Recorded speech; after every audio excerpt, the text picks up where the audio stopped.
Hello বন্ধুরা, কেমন আছো? আশা করি সবাই ভালো আছো। দেখো, আমরা আজ বাড়িতে ঘি বানাচ্ছি, তাই ভাবলাম তোমাদেরকে একটু শেয়ার করে নিই।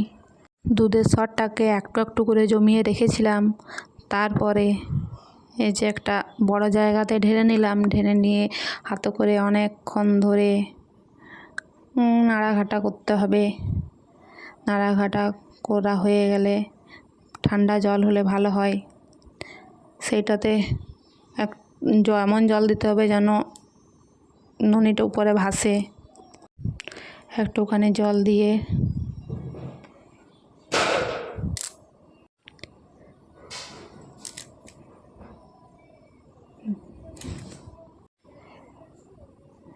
জল দেওয়া হয়ে গেছে। জল দিয়ে দেখো ননিটা কীরকম ভেসে উঠেছে।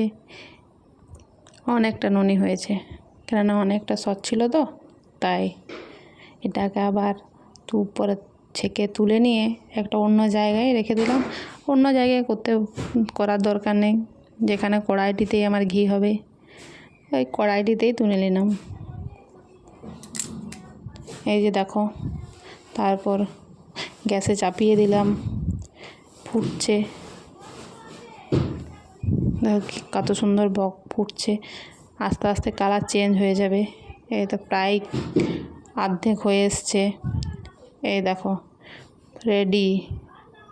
তারপরে একটা কাচের জারে ঢেলে নিলাম। কাচের জারে ঢাললে ভালো থাকে ঘি। এই দেখো কতটা হয়েছে।